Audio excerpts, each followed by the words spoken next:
Selamat hari Sabtu. Ini biasanya orang akan berakhir pekan santai-santai, tapi bagi Aziz Samsudin, Wakil Ketua DPR, masih sekarang Wakil Ketua DPR, itu dia sekarang bersantainya di tahanan KPK, Bung Rocky. Ya, dia nggak berakhir pekan, dia berakhir jabatan karena langsung mau diganti sama Erlangga.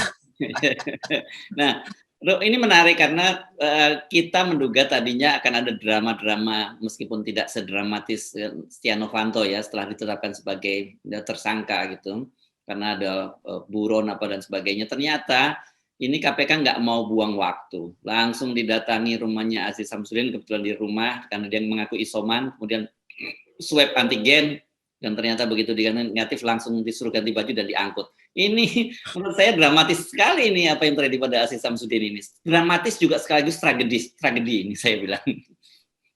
Dramatis, tragedis, dan politis. Pasti politis banget tuh. Iya. Karena kita tahu sejak beberapa bulan lalu kasus ini masuk dipanggil pertama, Golkar berusaha untuk belain tuh. Tapi mungkin dalam waktu 2-3 bulan ini Aziz kurang setoran. Sehingga Golkar merasa kurang ajar nih.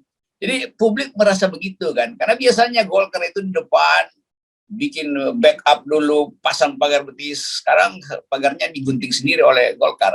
Jadi yang menarik adalah dalam setiap isu korupsi, apalagi yang menyangkut partai-partai besar, Golkar, PDIP, di belakang itu ada 2 persoalan. Persoalan pertama adalah pundi-pundi yang dibagi tidak merata, itu udah jadi rahasia umum. Yang kedua, persaingan politis di antara tokoh-tokoh partai-partai besar itu. Jadi cuman itu. Nah, kita hari ini bisa menduga bahwa itu 2 hal itu ada di dalam kasus Aziz Samsudin hari ini. Karena Golkar langsung ambil keputusan kita mau ganti tuh. Jadi artinya ada yang mendorong memang penggantian itu karena tadi kurang setoran atau ada persaingan politik yang nggak bisa lagi didamaikan secara internal. Ya. Padahal Golkar terkenal mampu untuk melakukan konsolidasi internal supaya kasusnya nggak jadi kasus selebar, jadi kasus publik. Jadi begitulah kita lihat pragmatisme dari Golkar dan kita bergembira karena setiap kali ada goncangan di dalam partai-partai pendukung itu adalah bonus untuk mempercepat end game. Ya.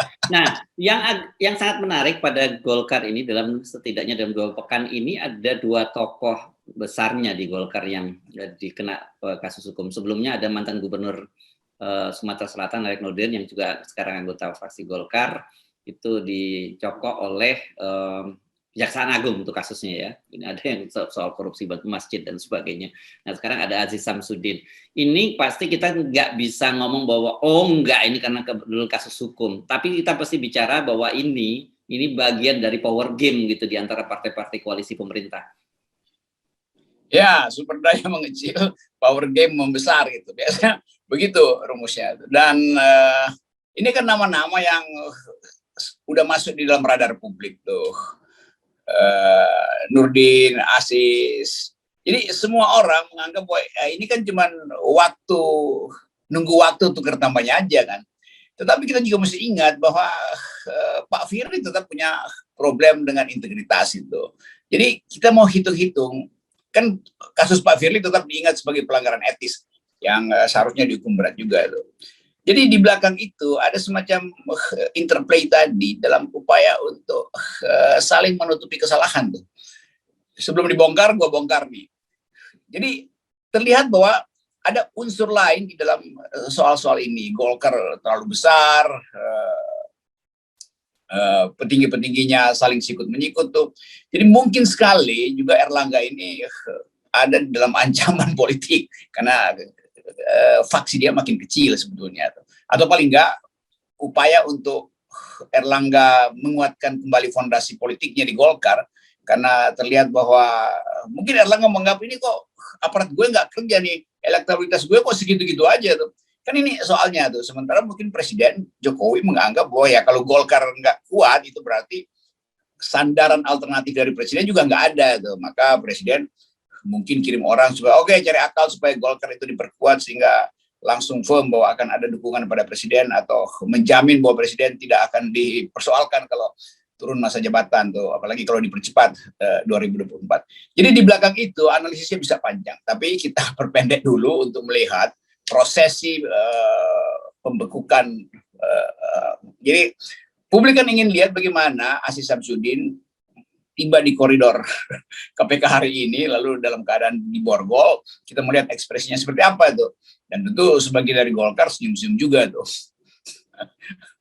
Oh ya, karena ada dua jabatan penting Aziz Syamsuddin ini. Satu di DPR, Wakil Ketua DPR, itu jelas membuat air liur politisi manapun mengiler, khususnya dari Golkar.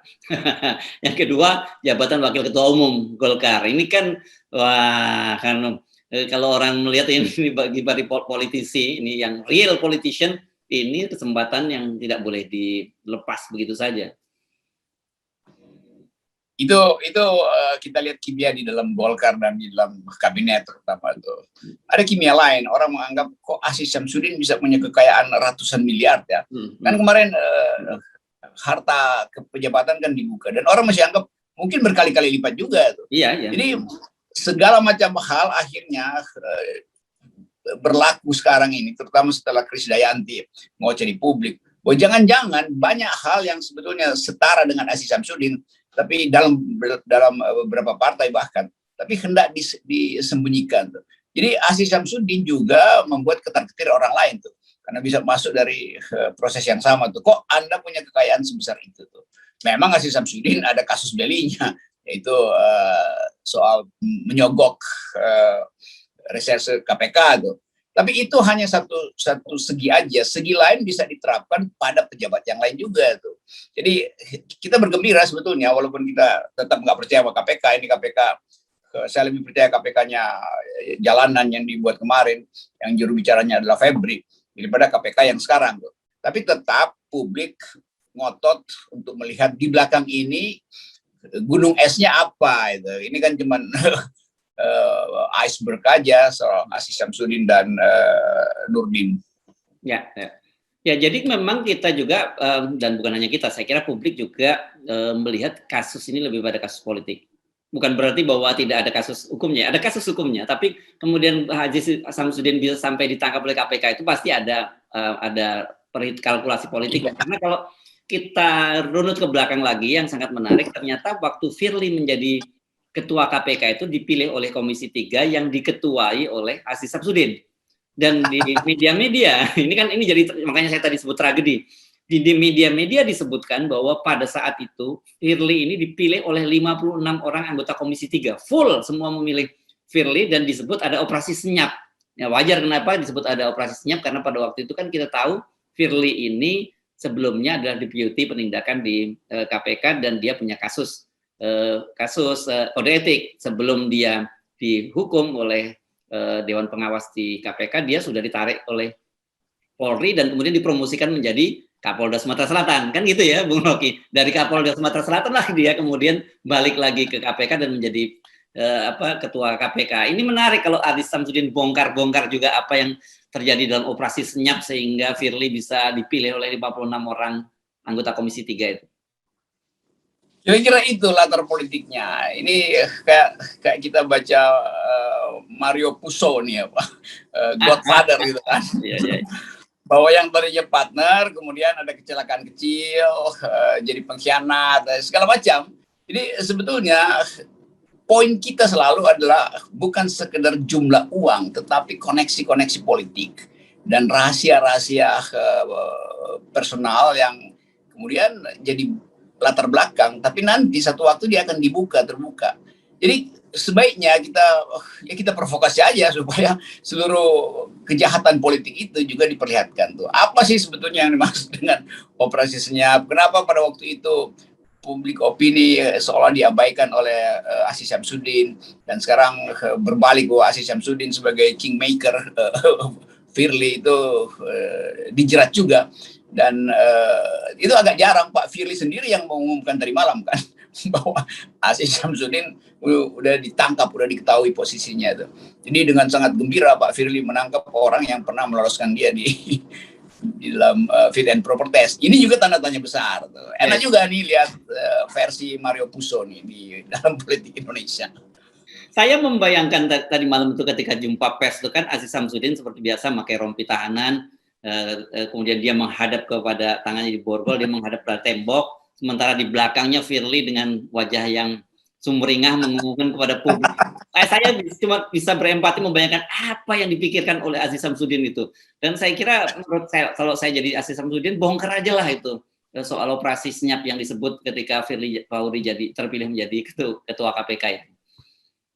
Emang itu kan kita tinggal tunggu, kan Aziz Samsudin memberi sinyal bahwa dia bisa menunda tuh, bahkan dia bilang nanti bulan Oktober dia datang tuh, dan dengan gagah berani menganggap itu soal kecil tuh. Jadi kalau akhirnya kita lihat bahwa Firly nekat untuk membekuk langsung malam ini, tadi malam, itu artinya ada power game yang luar biasa berlangsung di belakang layar tuh. Dan tentu Aziz Samsudin juga sudah menghitung itu. Jadi paling enak kalau Aziz Samsudin lakukan semacam apa istilahnya tuh kolaborator itu ada istilahnya tuh. Justice kolaborator. Justice kolaborator. Tapi itu memang udah terlambat karena Golkar udah memihak pada Firly itu. Jadi Golkar kan menganggap udah lo ambil deh si Aziz tuh. Karena gue juga lagi mau regrouping kekuatan politik di DPR dan di partai itu. Jadi Erlangga pasti berpikir begitu tuh. Nah Aziz agak telat gitu. Tapi nggak ada soal, demi keadilan dan integritas Aziz Samsudin juga mesti bersaksi apa sebetulnya yang terjadi dengan istilah-istilah operasi senyap itu tuh. Karena publik ingin tahu secara detail loh. Soal korupsi ini harus dibongkar sampai ke akar tunggangnya, bukan sekedar akar serabutnya yang dipotong-potong nih. Ini kan udah hampir pasti karir Aziz selesai di sini ya. Dan kalau saya lihat ini sebenarnya untuk ukuran politisi dia masih muda. Dia kelahiran tahun 70, jadi sekarang umurnya 51 tahun. Masih muda, masih panjang perjalanannya dan masih ada harapan-harapan lain gitu. Tapi dengan kasus ini dia berhenti. Jadi kita dorong ya tanggung lah, daripada kepalang tanggung sekali basah sekali nyemplung saja. Ayo bongkar-bongkar gitu Aziz Samsudin kan. Dan yang lain yang masih muda juga bersiap-siap tuh, karena banyak kasus yang sebetulnya publik tahu, KPK tahu, apalagi wartawan tahu tuh kasus-kasus kecil di daerah dulu yang berurusan dengan sogok menyogok, membacking, itu semua bisa dibongkar ulang sebetulnya tuh. Sehingga satu waktu mungkin akan ada penjara khusus buat koruptor Golkar, penjara khusus buat koruptor PDIP. Kan bisa begitu kan, dibikin aja penjara khusus pakai nama partai aja tuh, supaya ada edukasi publik bahwa ini penjara khusus Golkar, ini penjara khusus PDIP. Kan itu dua partai besar yang anggotanya ada di situ semua tuh, dipimpin langsung oleh ketua-ketua DPR. Jadi nanti ada reuni koruptor Golkar, reuni koruptor PDIP. Itu biasa aja sebetulnya. Sekaligus kita pasangkan. Tapi bahayanya nanti mereka bikin fraksi sendiri lagi, nanti ada ketua fraksi lagi di situ. Bagus juga. Kan bagus juga di situ, sehingga rapat fraksi di dalam penjara kita bisa tonton. Nanti dindingnya pakai dinding kaca tuh kan. Jadi kita nonton koruptor di situ. Jadi akuarium koruptor partai. Itu sebetulnya bagusnya begitu. Karena kita udah nggak mampu lagi untuk minta apa sanksi tertinggi itu buat koruptor. Udah diganti namanya pencuri, garong, segala macam tuh. Bukan gerung ya, garong. Apalagi istilah-istilah itu kan, maling segala macam. Jadi mari kita maksimalkan cara kita untuk menikmati kejahatan itu, yaitu dengan masukkan mereka di penjara yang transparan. Jadi mesti pakai dinding kaca supaya kita tahu apa kelakuan mereka di situ. Iya. Oke, Bung Rocky, ini sangat menarik, tapi tergantung sekali lagi kepada Aziz Samsudin. Ini dia mau buat menarik atau tidak menarik gitu. Apakah sebenarnya sekali lagi saya sampaikan bahwa ini kepalang tanggung lah, gak perlu ada deal-deal lagi gitu, misalnya hanya dihukum ringan dan sebagainya. Toh karir politik dia sudah berhenti, toh harta dia juga sudah cukup banyak gitu, artinya anak-anak istrinya aman lah ketika dia di dalam penjara. Jadi sekarang waktunya dia untuk membersihkan namanya gitu ya, Bung Rocky. Jangan hanya dia sendiri dong jadi korban. Kita tahu kok Bung Aziz bahwa bukan Anda sendiri yang main ini, jadi banyak lagi yang main. Ya, itu support saya juga pada Aziz supaya jadilah membuka rahasia itu, supaya semua orang mengerti bahwa Anda itu bagian dari jaringan, bukan Anda sendiri yang beroperasi. Jadi itu temanya tuh. Mantap. Oke. Kalau dia bersedia, FNN akan wawancara langsung tuh. Siap. Oke. Terima kasih, Bung Rocky. Oke.